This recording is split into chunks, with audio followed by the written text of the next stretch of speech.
Welcome to Season 6, Episode 15 of the Family Travel Australia podcast. We are Paul, Katie and Jasper from the Feel Good family. Join us as we explore this great country Australia, its people, places and cultures.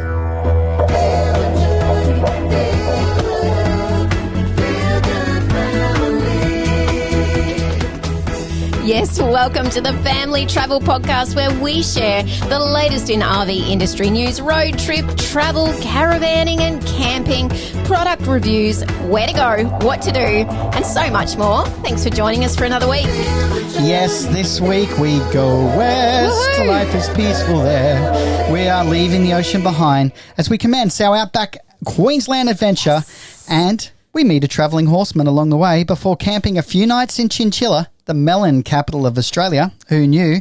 We fossig for petrified wood, and then we head to Roma to experience the big rig. Jam-packed, and I have to start by saying, how bloody awesome is it being back on the road again? On the road again. Yeah. We love it, and Jasper loves it, and we're all just better people. That's right. Interestingly, everything is better for us when those wheels are turning. We fall back in our groove, and whilst it's been awesome to have all of that time reconnecting with our families and obviously getting the new caravan sorted, it's time to hit the road. Hit the road, Jack. This sounds like we're going to have a sing-along, a karaoke podcast, doesn't it, so far?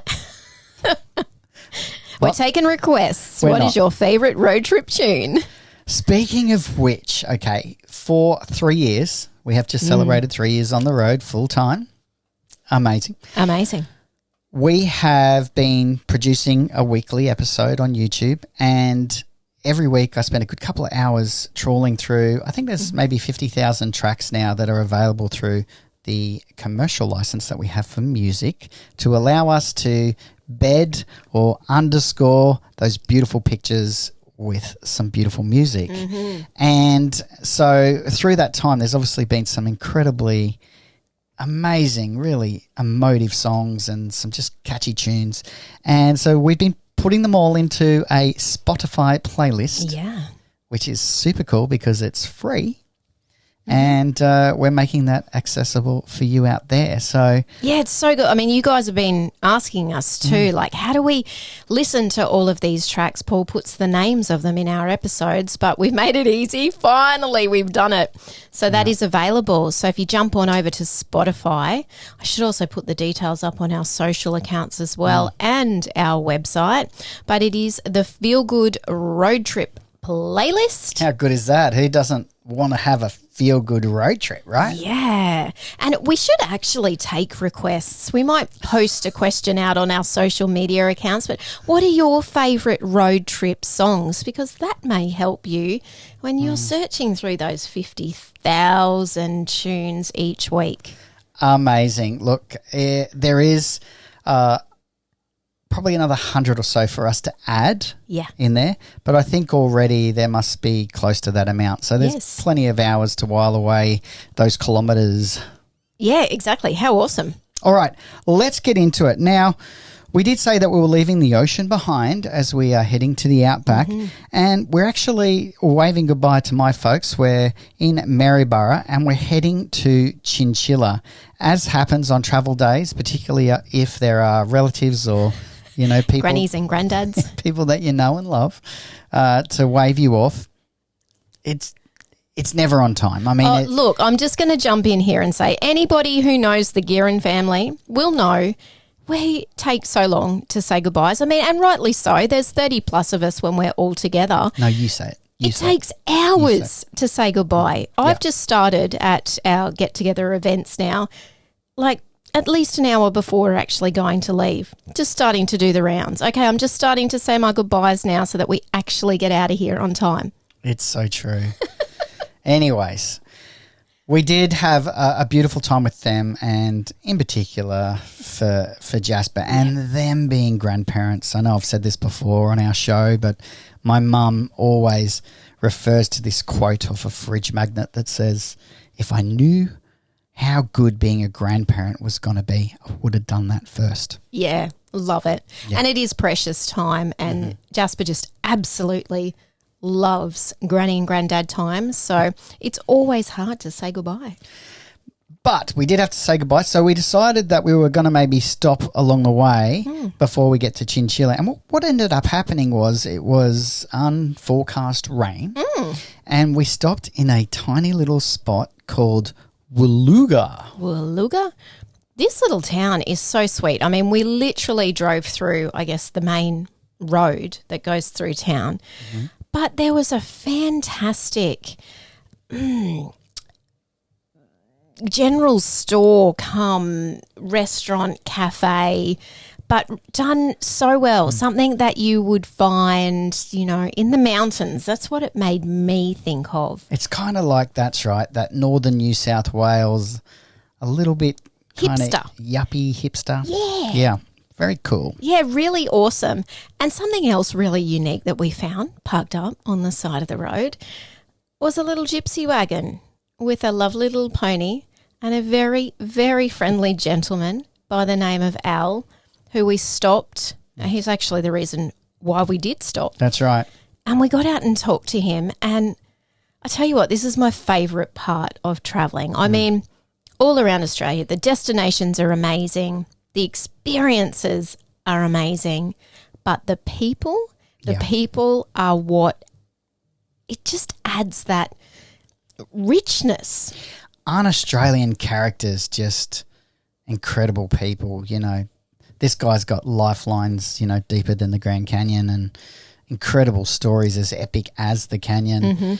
One of his stories was around the wagon. I said to him, tell us about the wagon. He said, well, actually, I've got two of them. This one I picked up in Broken Hill. And I was like, oh, wow, that's pretty cool. And he said, yeah. And then I rode my horse, Jewel, and we towed it all the way back from Broken Hill.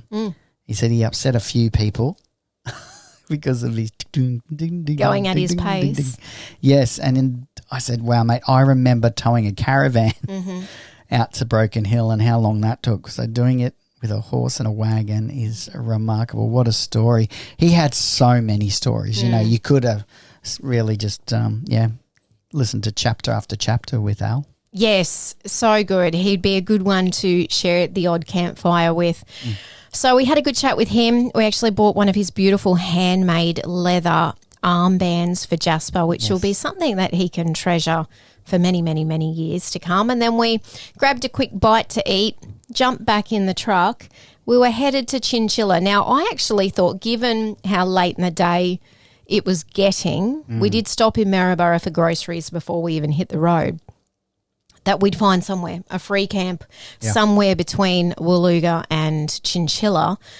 However, we didn't. We pushed on. We broke a couple of our rules, didn't we? Look, there are a couple of camp areas, free camps, roadside camping points that do get a good rap, but I did feel okay. The weather was fairly uncertain, but improving the further west we drove.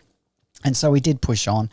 Our rule, which we actually have to give Tomo over there in 80 Mile Beach the credit for this one, but he said, mate, don't drive after 4 p.m. No matter what season, no matter where you are, that should be your rule. It's such good advice, really, for so many reasons. I mean, if you've been on the road for that amount of time anyways, you're tired, your concentration is probably waning, you need to pull up stumps and have a nice refreshing beverage. It's also coming into golden hour, and that's a big one for us, driving at that dusk time when the wildlife are active. And we certainly saw a good amount of wildlife, didn't we, heading into Chinchilla? We sure did, actually. One of the first times that we've seen an echidna. Yes. Attempt to cross in front of a... Oh, so cute. Scurrying across the road with his little waddle. In front of us doing 90 clicks an hour. He made it, which is very good. He did. I'll give credit to the disc brakes in the van and also in the truck. We did very well. Yeah. Well, it was nice too because the road, albeit not very good to drive on because of its condition, was very quiet. Incredibly quiet. So pulling into Chinchilla was a welcome relief, and we will stick to our rule moving forward. We definitely will. Now, because of the time that we did rock into town, we decided to go and camp down at Clover Hill Ranch. And this place, I'd actually, in our planning, been into the WikiCamps app, which is fantastic because you can read all about the different campsites and you can favourite them. So they show when you go in as little love hearts, so you know which ones are the good ones. Well, I had a handful because Chinchilla actually gets really great reviews across all of its campgrounds. How good's that? So good. I love that when that happens. Anyway, we decided to pull into Clover Hill. It is a privately owned property. They do run cattle out here. It is a working farm, but they have created a really fantastic bush-style campground for people to come and enjoy that Charley Creek that runs the perimeter of the campground. They've spent an amazing amount of, I would dare say, time and money over the last couple of years putting in a huge amount of powered sites for people so that you still have a bush camping experience, but you've got that little luxury of access to power and water.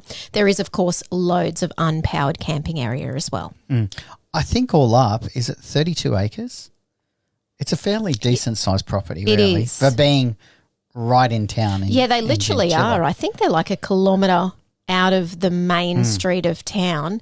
And great owners, Steve and Ursula, and Ursula came down to meet us. She'd been out horse riding, so she came over with the horse and had a good yarn, and just really great, friendly people, and they're doing a great job. There's not a lot of places where you can rock up to camp and the the owner-operator rocks up on a horse and goes, "G'day." Yeah, and do you know what I love? I said to her, "Oh, do you want me to come up like tomorrow morning and pay, like, is that easier for you?" And she said, "No, that's all right." And out of her little pocket, she pulls her Square credit card reader. Yep. And I'm like, that is awesome, man. You've been riding around your property. You've got your little Square reader in your pocket ready to go. Take your camp fees. Super cool. Very cool. Look at that technology. Yeah, I love it. Meeting, the modern day experience, camping in the bush. So, yeah, a really great spot. We really enjoyed it here, and it was so quiet. The rain did come. Yes. And they'd already had a lot of rain, unseasonal rain, and it was freezing. Now, yeah, it was. It really is. It's like something around 8 or 10 degrees, I think they said, below average temperatures for this time of the year. Crazy. I mean, the days did warm up, lovely, but there was a really cold wind. But those mornings, sheesh, as Jasper would say. All right, let's talk about Chinchilla. There is plenty to see and do. We mentioned that it is the melon capital, watermelon capital of Australia. It has one of the best big things that we have seen in our travels. Yeah. Really on par with the big banana, and that, I mean, is world famous. Well, they have the giant slice of watermelon, and it is so well done. You know how big things are hit or miss, and quite often miss, but we still get our selfie and go, wow, this is the pilgrimage to come and look at this. The watermelon, fantastic. It was really well done, and it's in a great position, actually. It's right next door to the Visitor Information Centre. That, of course, we would always recommend should be your first stop in any of these towns, and that was our first stop. We pulled up there, we went in, got our brochures, got the lowdown on what there is to do in town, went and got our selfie at the big watermelon, which was lots of fun. And then just behind the Visitor Information Centre, a little walk over the railway tracks is something that I think is a must-do for anybody visiting this town, and it's the Botanic Parkland. This would be millions of dollars injected into this small rural town to provide. Amazing. It is an incredible space. It is playgrounds and nature walks and different zoned areas full of fantastic interpretive signage. There was this whole splashy area that Jasper just, he saw off in the distance and just made a beeline for. And I would say that that is one of the best water splash playgrounds that we have seen in our travels. We didn't even have swimmers or a towel for him, but he was like, I don't care. He stripped off down to his knickers and he had the best afternoon there. Look, there's also a miniature train that is seasonal, and you have to check the times and really talk to the VIC, the Visitor Information Centre, about details around that. There's an Indigenous walk. There's an incredibly polished and beautiful looking Anzac Memorial area. And actually it's a heritage listed memorial, so you want to check that out if you really love the history around Anzac. There's a megafauna area, playgrounds, beautiful trees. Yeah, being a Botanic Parklands, they've nailed that as well. And it looks like it's just being finished off. So there was an army of council workers really just doing all the finishing touches, and we were very impressed with this. Yep, just awesome.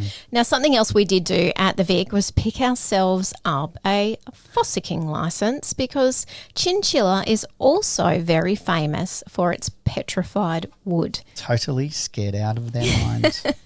It's pretty cool, actually. I mean, this petrified wood dates back to the days of the dinosaurs. So Jasper was like, oh yeah, let's definitely go and try our hand. And there are a couple of sites just out of town that you can go and fossick for a very small fee.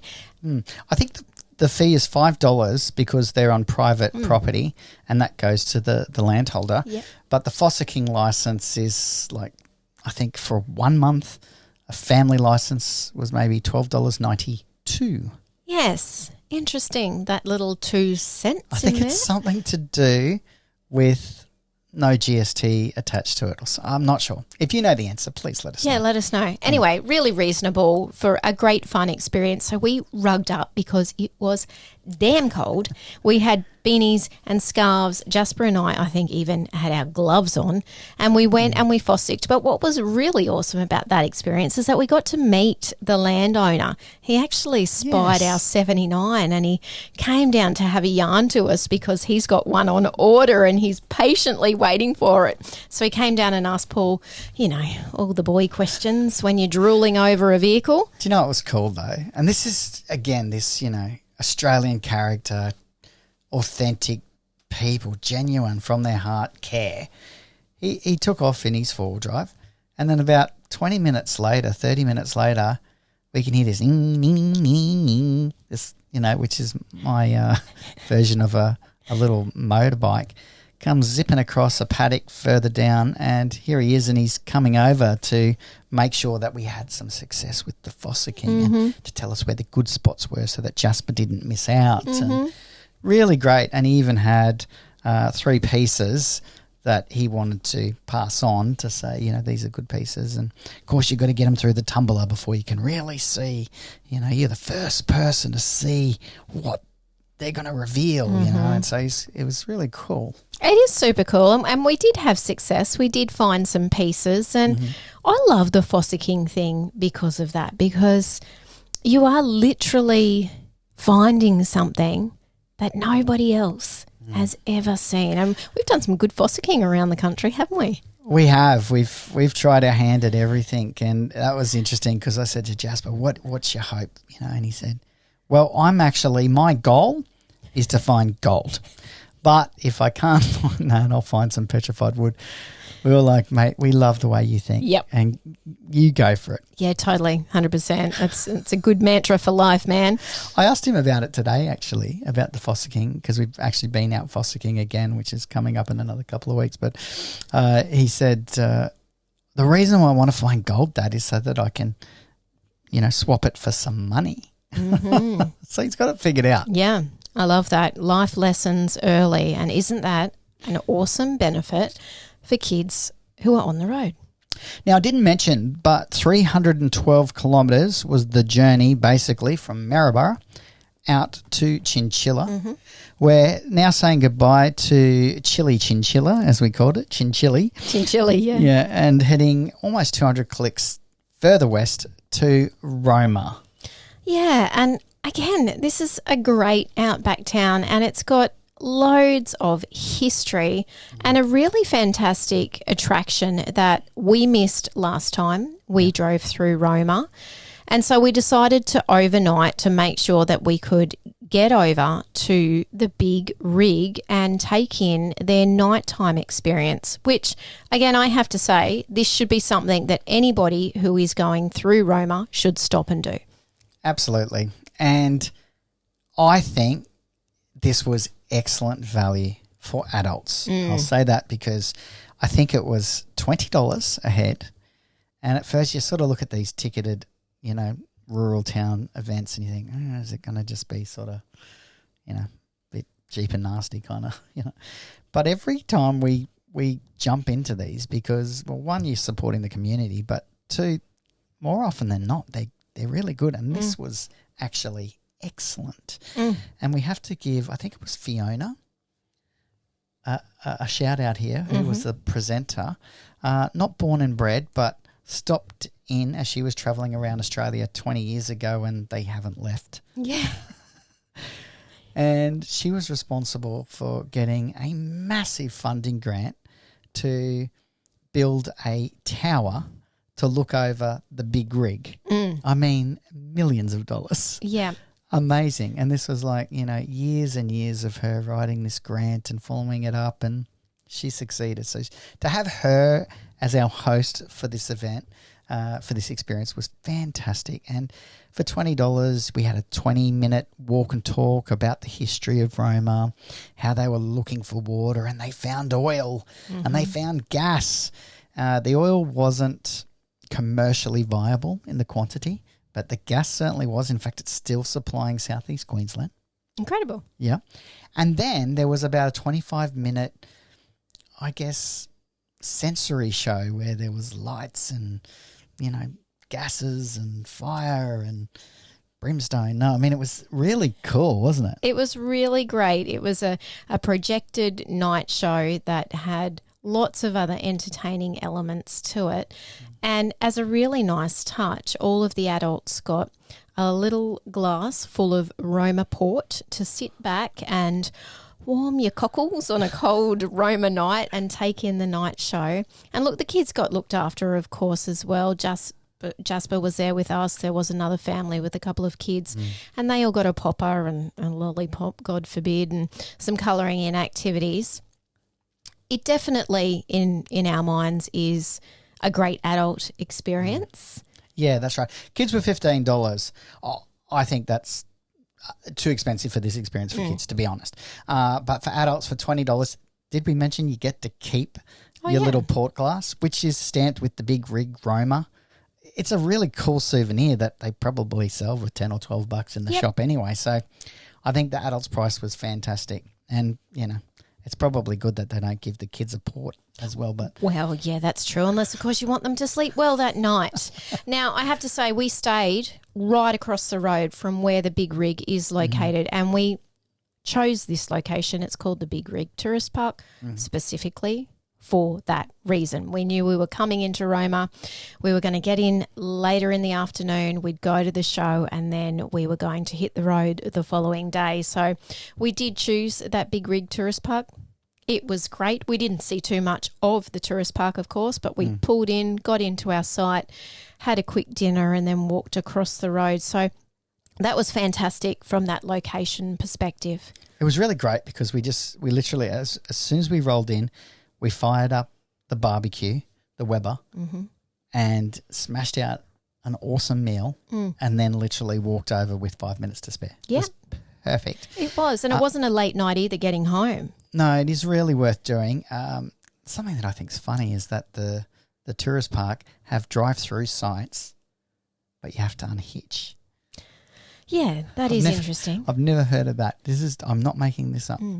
Interestingly, however, we were on site number 2 and we didn't have to unhitch in the end. We fit perfectly, and the lovely lady on the front desk said to us, "Don't worry about it. Everybody else is in the park, so nobody's coming and going. Yep. You're not sticking out. You'll be sweet." Yep, and everyone else in the drive-through sites had to unhitch. Yeah, interesting. It was good. It was good. Yeah. Look, anyway, there you go. The next morning when we got up, we actually pulled back around to the big rig, and the boys went back in to get up that tower that Paul mentioned. And They offer a few different ticket passes. So you can buy a day-night pass, or what we did was initially just buy the pass to the night show. But then Paul said, wouldn't it be cool to actually go and have a look at that tower after we seeing it at night time, and then go back and have a look at it during the day? So I got a little bit of work done, and the boys went back into the big rig, just upgraded their tickets. It was really cool. The only not cool thing about this experience is that it's 192 steps if you climb up around this. Really, it's like an architectural masterpiece. It is amazing. What they have designed and created as a viewing tower it's bigger than you could really probably visualize here. Let's put it that way. They spent every dollar of that grant. Yeah.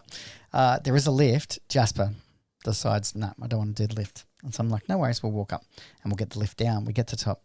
He decides that he's now scared of lifts. I'm like, when something inside you, I feel like Homer Simpson when he wants to throttle Bart Simpson, that cartoon. I felt a little bit like that, a bit like Homer. I was like, no, you're getting in the lift. Well, I think too, because you're loaded up with the backpack full of cameras, a tripod, all your gear. So we did. We walked all the way back down. It's good for you, Del. Exercise. Yeah. Anyway, well worth a visit. And then, of course, we pulled around to Roma's largest bottle tree, which, again, is something else really interesting and worth checking out when you are in Roma. Something cool about this, we did stop by the famous largest bottle tree in Roma, or Queensland, arguably. It's massive, let's put it that way. And last time you could pretty well walk up and hug it if you want to hug a bottle tree. This time they put in more interpretive signage, a beautiful raised platform that is also accessible, so you could definitely get up there if you're in a mobility device or a wheelchair, so that's really cool. But it's just really well done, and you literally can just pull up and it's right there. You don't have to walk for hours. It's well done, I think. Yeah, they definitely have improved that. We were very impressed. So good stuff, Roma. Very cool. All right. From Roma, we are heading out to Mitchell and the hot Artesian boar. Wow. Tell you what, we'll talk about that next week. A couple of facts, though, about this. It is one of the largest bodies of fresh water underground in the world. Oh, yes, the Great Artesian Basin. It's incredible. It covers about 22%. It goes through 4 different states, including Northern Territory, Queensland, New South Wales, South Australia. It's 1.7 million square kilometres. Can't really get my head around that, but when you look at it on the map and 22% of the country, that's a massive area. It is massive. It is really the life force of these regions. It at its deepest point is 3,000 metres. Wow. At its hottest point, below the ground at that depth, is 130 degrees Celsius. And when it hits up here on ground zero, it is 100 degrees Celsius when it comes up to the surface. Incredible. And it's full of amazing minerals, so said to be very, very good for you. Hence why when you get out into these parts, there are so many hot artesian spas and bathhouses and sounds like heaven. Anybody else love a good hot artesian spa? All right, what is our takeaway for this week? I've actually got a few, but the one that we have spoken about a lot of times is to make sure that you stop and talk to these characters, whether that's at the VIC, the Visitor Information Centre, or you're driving through a town, you see some random dude with a horse and wagon, go and say hello. It will enrich your life. Yeah. 100%. That is so true. And it's true of anywhere, I think, but particularly when you get into these rural and outback regions, the characters are so rich and salt-of-the-earth people, generous with their time, passionate, and just want to share their stories. So just make sure you've got enough time. If you're it's not, in your nature, or you don't feel comfortable about going and just talking to strangers like this. When I was a teenager and I was really, starting out in my first kind of jobs and I was this sort of nervous young chap, my dad said to me this one thing that has stuck with me. He said, if you really want to get over that, then the very first thing that you should do when you meet someone is ask them about themselves and their family. Where are they from? And their family, what's their heritage, what's a bit of history. And he said, and they'll be off and running and feel more comfortable because they're talking about themselves, something they actually know about. And before you know it, you're having a good yarn. So it's a really good lesson, and it's just the easiest thing to do. Awesome. Great advice. All right. Next week, Mitchell, we mentioned that. And we're also going to take you to an awesome free camp, the Neil Turner Weir. Wasn't that fantastic as well? Can't wait to share that. All right. I think that's us for this week. So for now, we'll say dream big, look after yourself, look after your family. And happy trails. Feel the journey, feel the love, feel good family. So good. There's so much. These outback regions, there is just so much to do, so many places to go and experience. And as we're finding out, thanks very much to the WikiCamps app, so many fantastic campgrounds. Something that we didn't mention actually in that podcast just then was the Weir in Chinchilla. Fantastic. Was, in our opinion, the best council-operated freebie that we've seen. It's actually, they're calling them now donation campgrounds. That is, if you feel that you want to give a donation, drop it in the box or bring it to the Visitor Information Centre. So it's not a necessity, but I mean, we always do leave a donation. But this was power, water, full hookups. Yeah, amazing. Like a caravan park down by a weir. So you've got water views, barbecue areas that were immaculate, playground for the kids. You could fish, you could launch a boat. I mean, it's free. Yeah, we will definitely stay there next time and cover that in our weekly episodes because it was remarkable. And we've since met lots of travellers who have stayed there and said it is awesome. The only reason we didn't stay there, to answer that question before it comes in, is that getting in so late, it was full. Yeah. So I think early bird gets the worm when you're going to these places. Yep. But it did encourage us and give us the push to stay at the free camp. Oh, yeah, in Mitchell. in Mitchell. So we'll tell you about that. All right, take care. Bye. Bye.